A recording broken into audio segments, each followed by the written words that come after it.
Hey guys, welcome back to the Tonny Robbins podcast. This is Annie York, editorial director for Robbins Research International.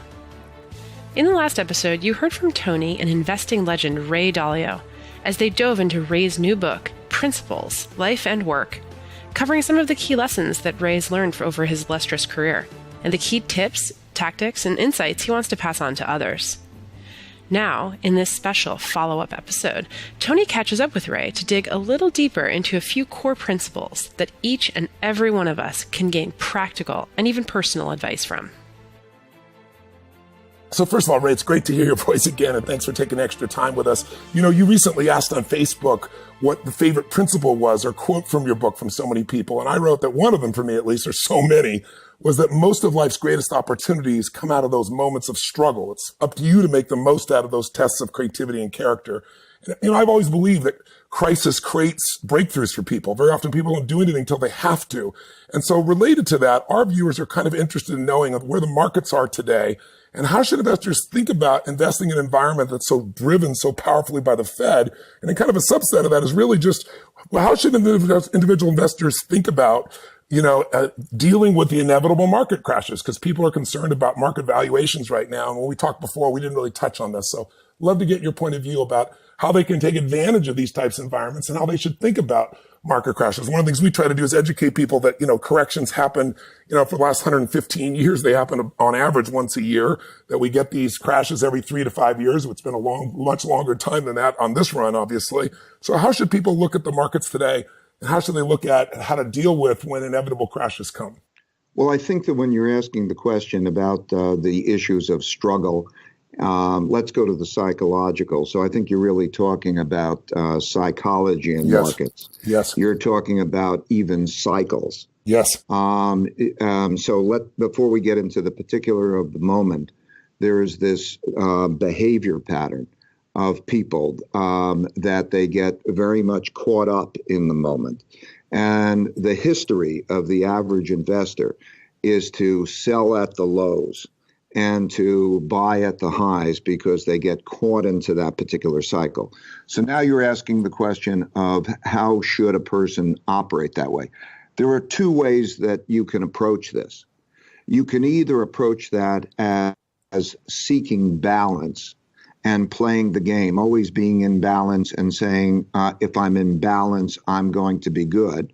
Or you can play the market timing, which is basically saying, okay, now that there's a crash, what do I do? Now that there's a rally, what do I do? And in other words, being the active player who's moving in and out. I think it's very important to distinguish those two approaches, because the balance is one of those things which I think the individual can do very well. Yes. The timing in which the individual plays poker against the pros in terms of saying, I'm going to be the right one to buy when I'm terrified and the thing is falling apart, or to do the opposite, is probably not going to work well. There's so much that goes into the analysis. So it really depends on which one you're wanting me to answer. I would say, first, balance. What the individual should do is learn how to do the balance. And I think you wrote it up so clearly and well. It takes more than a couple of minutes to be able to get into it. But in your book, we discussed it, you found it, and you can explain how the individual can achieve balance. And I think that would be the most important thing. If you're going down that path, then the natural thing that you end up doing is that you buy at the lows and you sell at the highs. Because what happens is, if you're having balance, and let's say the stock market goes down, what you have to understand is another part of your portfolio will go up. Maybe it's the bond market goes up. Maybe it's the gold market. Because if you achieve balance, you realize that it's almost like squeezing a balloon. It goes from when it contracts someplace, it expands something else. The losses that might take place in one part of the portfolio produce essentially gains because of changes in that environment and by having that balance. But when one goes up, and you rebalance to achieve that balance, then naturally you're going to take profits from that which was the most did the best, and go down and buy those things that were less in order to get back into balance And that's the way to play balance. And that would be what I would recommend for your investors. If you're going to play the game of trying to play poker against the pros, then you better understand how to do that with information. We literally spend hundreds of millions of dollars in trying to take information and do all of those types of things in order to compete against the other people. And I don't know really how to tell you how to do that well, but just have humility, because competing in the markets is more difficult than competing in the Olympics. The average guy thinks, just because he has an opinion, he thinks he's going to be able to walk away, but you have to take money away from somebody in order to make money in the markets better than the averages. And that's a tough game. So that's a whole other discussion. Yeah, well, in my experience, that's the reason I was so grateful to you that we went into such depth on your all weather, and now we call it the all seasons version you gave for the general public, because without that, I mean, nobody makes it. The statistics that we quote for people is, you look at the last 20 years of the S&P and the average return's been 8.2, but if you miss just the top 10 trading days in 20 years, it drops down to 4.5. And if you miss the top 20 trading days in that 20-year period, it drops to 2.1. You miss the top 30 trading days, you lost money. So people that think they can time almost never do. And you did such a beautiful job. But I just want to bring it people's attention, because when markets get overheated, people start thinking about how to play those markets. And as you said, some people are going to do that, but not many human beings have been able to do that successfully through time. So I wanted people to hear that directly from you instead of me. So thank you for that. Yes, you also pointed out that over the last 20 years, after these plunges in the market, in the 2 weeks after of the 10 worst days, you had the best days. That's right. 6 out of the 10 best days in the 20-year period from right. JP Morgan. So who do you think is buying and who do you think is selling during those days? Yeah. Okay. Yeah. Okay. The person who is selling is the reactive person who is panicked at that moment. And the buyer is the ability to know the difference and where the value is. And that's a tough game. So we're in sync. Perfect. Okay, good. I just want to hear people hear that from you instead of from me. So thank you for that, because there's so much talk about it right now, as you can imagine, with markets where they are. Second question I had for you, just to follow up, is, everybody seems to be fascinated these days with digital and, cryptocurrencies like Bitcoin, Ethereum, and so forth. Bitcoin dropped 20% over the weekend, yet it's still up 5% on the year. I'm curious, what are your thoughts on this type of an asset? Is this just going to Vegas? How do you establish real value with a product of this nature, and what's your view? I think that it depends what we're really talking about. Are we talking about Bitcoin specifically? Are we talking about blockchain? Are we talking about digital currency? Some of these terms get confused. That's so true. let me give you my thoughts on each one of them. Great, thank you. Let me start with the currency thing. There are two purposes of a currency. A medium of exchange, you can buy and sell things with it, and a storehold of wealth. When you buy a bond or you put your money on deposit, you get paid back in a currency, and it's because of the expectation of that currency value that you make loans and you put in the form of deposits or buying bonds and so on. Mm-hmm. Okay. Right now, these digital currencies are not effective in either of those two ways. In other words, by and large, not perfectly, but in other words, if you try to take your digital currency and you go out and you say, I'd like to buy stuff with it, right now it's very, very undeveloped. So what's happening now is not largely not that in that regard. Right. And in terms of the storehold of wealth, it's not an effective storehold of wealth because its volatility is so great that it's really speculation on its volatility that is having the market participants. So it is a speculative market that has underneath it, by the way, there are different versions of it, like you point out. There's Bitcoin, and then there's Ethereum, and then there's another one, and they will be that way. So the way that I view it is that underneath it is a technology, blockchain, that is a totally valid, great technology that I think will be very important in our future. So it's very similar to saying this is like the internet. Do you believe that the internet will do well? And then when you say, do I want to bet on Bitcoin? That would be something like saying, do I want to bet on that particular technology? Will Bitcoin become BlackBerry? Okay, because Ethereum or the next version comes along, even while the blockchain technology and the development of currencies and whatever happens.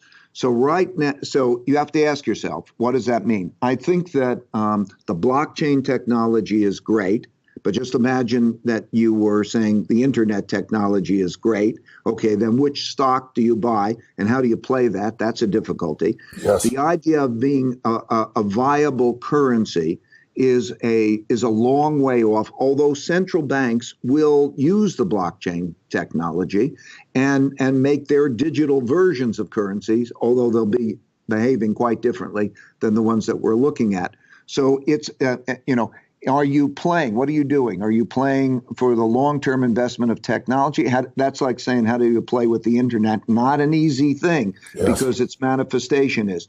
I will say that right now, most of the playing with it is, let's call it the speculation in it, is for a sale, a resale, and it's a lot of speculation going on.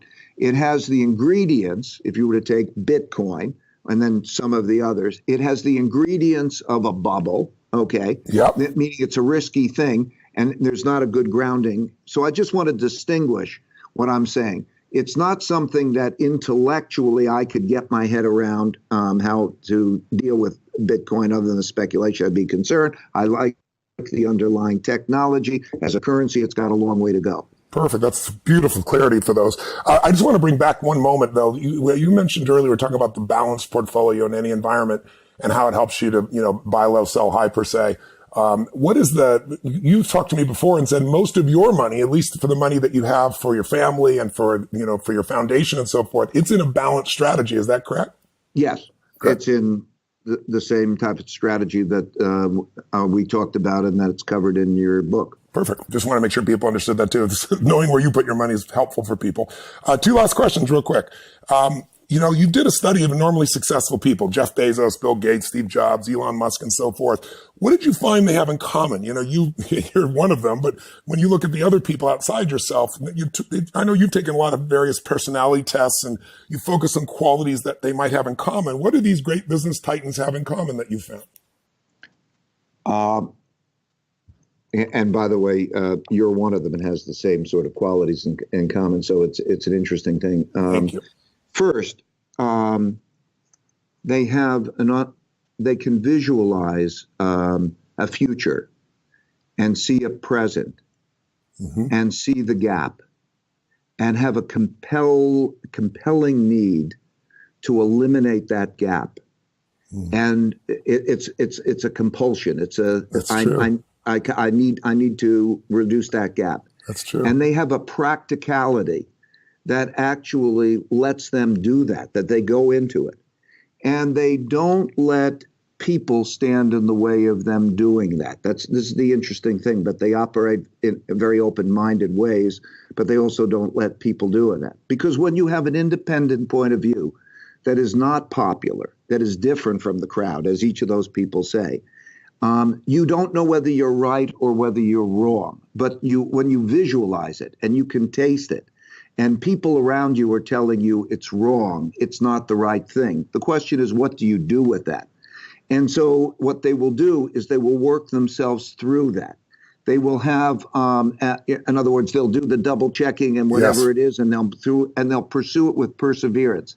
And they pursue it smartly with perseverance. In other words, they understand risk and reward. Yes. They don't mind making mistakes along the process of learning to get to the journey. They believe that's right.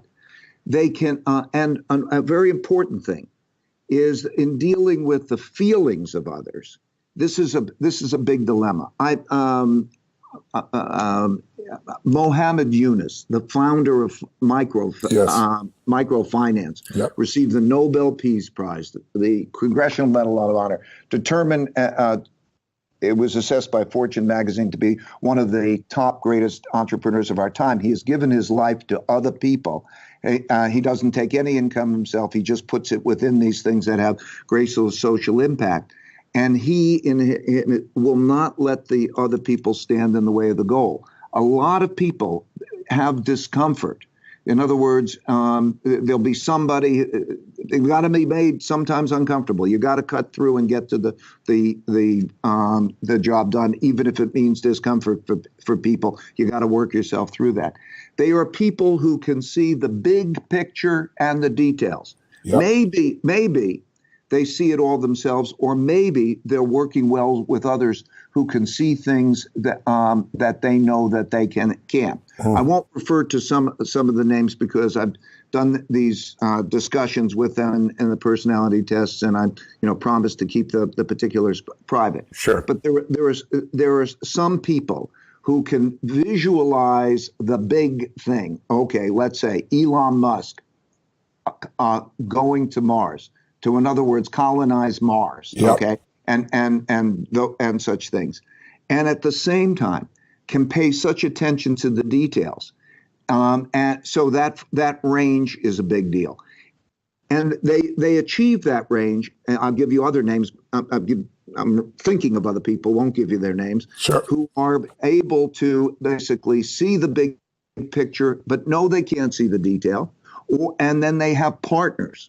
The biggest secret to all of this is to know how to partner well with people who could see where you can't see, and to one way or another be able to see the big picture and execute the details, so to put together the teams correctly. They also tend to do things that are that you assume people don't do together. Let me give you an example. Very creative, but also very structured. Yeah. Ordinarily, you'll have a creative person who, you say, oh, they're very, very creative, but, they don't like structure. Or a very structured person doesn't like creativity. Both of those things are needed. Now, whether they do that together or whether they are able to do them both simultaneously, that's the thing. So they have vision. That gap is the thing that they have a compelling need to eliminate, and they do it by bringing together these different qualities, whether they have that in themselves or in partnership with others. They all really, the best ones are people who not only have good mental maps of how things should be done, but they have high levels of humility. It may not look that way to an outsider. You may look at some of these people and you could say, wow, they just sound so brilliant, and they're asking the questions. But if you're in discussions with them, and I'm sure you've been in discussions with them, sure. What you find out is, generally speaking, that they're curious, voraciously curious. They're wondering if they're wrong. They're taking in information. So they don't look as confident when they're doing it, when you're in those conversations. It really depends who they're speaking with. They have an ability to distinguish the smartest people to speak with from the less smart people to speak. So they tend to speak to the smartest ones that they can speak to, but they like to find people who disagree with them so that they can make sure that they're right and they can learn. Yes. It's beautiful. Wow. That's one of the most thorough descriptions I've heard. And when you talk about the compulsion to close that gap, I can certainly relate to that with myself, not to mention the people that you've mentioned and the people you and I have as mutual friends. We all seem to have that portion in common.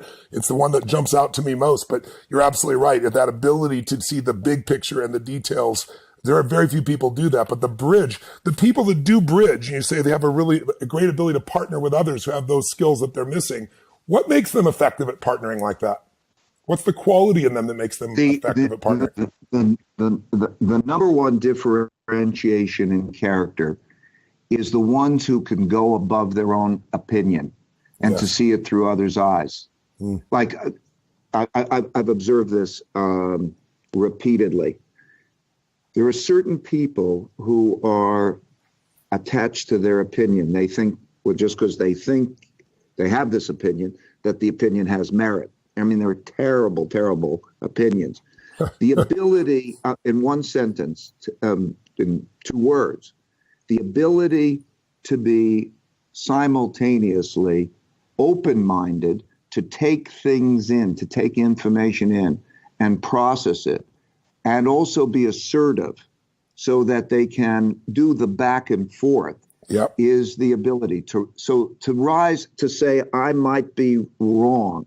And how do we together figure out whether I'm right or wrong? So, there are three things that are essential to do in order to have an idea meritocratic relationship.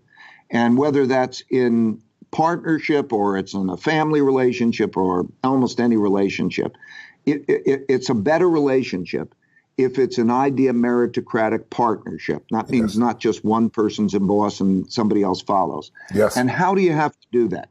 There are 3 steps that you have to do. First, you have to put your honest thoughts on the table. Then put their honest thoughts on the table, and you could look at them. A lot of people have problems doing that, but they have to. That's important.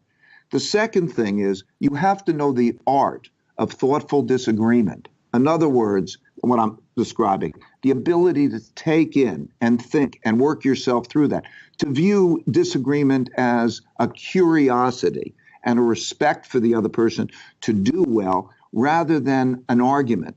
There's an instinctual, subliminal reaction to disagreement that makes people think it's a fight or there's something. And I want to emphasize, decision-making is a 2-step process.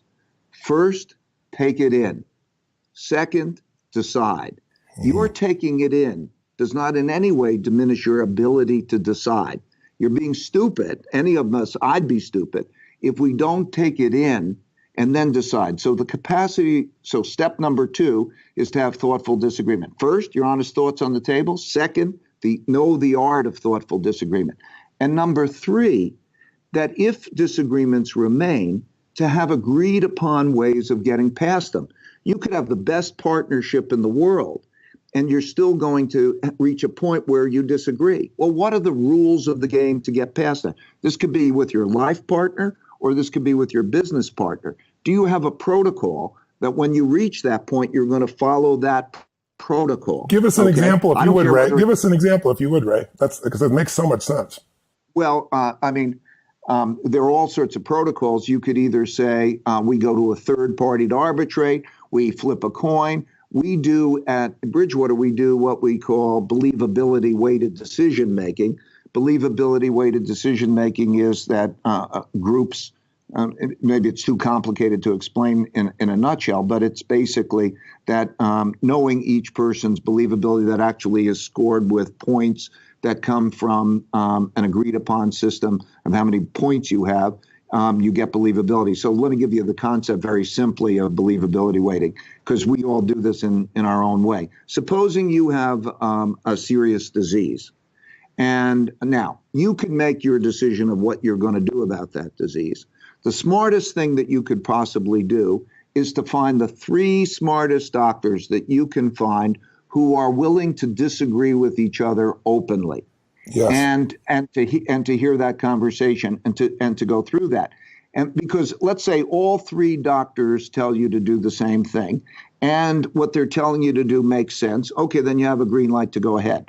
If they're willing to argue with each other and you can hear that, then you'll get an education that's really fabulous, and you could ask the questions. And then when it comes to the end of the day, you're going to sort of say, I have to make my decision. And if you're smart, you will weigh that decision based on your assessment of the different doctors' believabilities and the issues that they're having. That makes sense. So partnership, these are all different ways of getting past the disagreement. But you must have a means of an agreed upon way. Yeah, in advance, because otherwise it just becomes another fight, right?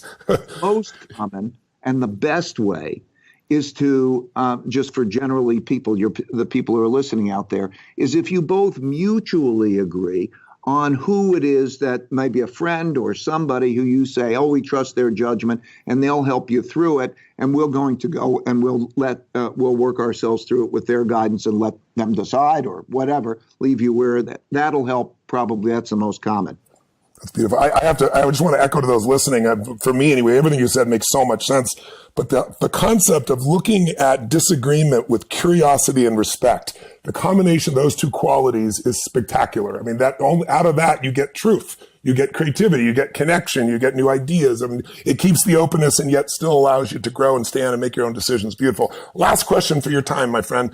On a personal note, I noted that you stepped down as the co-CEO, and you talked about the next 5 years, your involvement in Bridgewater is going to, diminish or transition a bit. I'm just curious. I know you're going to be working on another book on investment principles. And beyond that, what does life look like for Ray Dalio in this next chapter? What's next for you? First of all, just to be clear, my chapter in my life here is to make sure people are great without me. That's my number one mission. My game, I'm going to play the markets in the game with Bridgewater as much as they want me to do it, and I'm going to do it as an enjoyment and a pleasure because I love that. It's like playing, I don't know, chess or Yes. tennis or whatever, skiing since I was a kid. Yeah. I'll do it for the rest of my life because I love it, and so I'm going to be able to be more engaged in that because I'm not having to manage the company. So I'm excited about doing that. I'm going to do that. But my number one objective is to make sure that people are good without me. So I have other things. Spending time with my family, my grandkids. I have 2 grandkids. I've got a third on the way. I'm telling you, it's a joy. It's a thrill. I'm curious. I love adventure. I love ocean exploration. I love so many things. My life is so packed with very, very interesting things that I don't have anywhere near enough time for them. But so the markets and the economy and the world will be my passion, plus all these other things and spending time with friends. But it'll be a different phase in my life in that I will feel every one of them is totally joyous. It won't be out of the same sense of obligation because if they're well without me, then I'm good. And so that's why I wanted to write this book, pass along everything that I know that it's been of value to me. I put it into the book. I can say to myself, honestly, when my grandkids read the book and I'm not around anymore, I don't have any advice that's now in me that's not in that book about life and work. And when I do the same with the investment principles and the economic principles, then it's outside of me and others are good. And it's a joy. Well, I am amongst the fans and friends of yours that are so thrilled that you're sharing this with the world because the world needs it so much. And we can see that. And the book is skyrocketed on the best-selling list. And anyone who's listening here, if you haven't already picked up Principles, go get it now. It'll change your life. It'll show you how to run your life and how to run your business. And more importantly, it'll make you think about the principles that are most dear to your own life that'll shape your decision-making, shape your life. I can't rave about it enough. It's touched my life as you have raved so many times. And I want to emphasize, while these are principles that help me, and they're principles that helped a lot of people, the most important thing, I'm speaking to you and the audience, the most important thing is that you have your own principles. Yes. And that you think about it. And I would recommend, because I stumbled on it, that if you can write down your principle when you're encountering something and you clarify it, you can clarify it for other people. I think we're in an era in which we have lost even the connection of what is principles. You have a moment more, Tony? Yes, I do. Of course I do. Okay. I think that we were in an era in which there was religion, and religion was such an important thing, and it's diminished.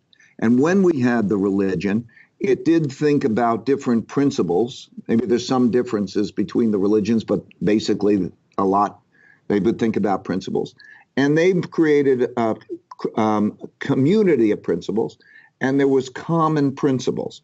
And as the popularity of religion has declined, when we've come into an era where there's more the individual, we're not thinking as much about what is a principle as distinct from a decision.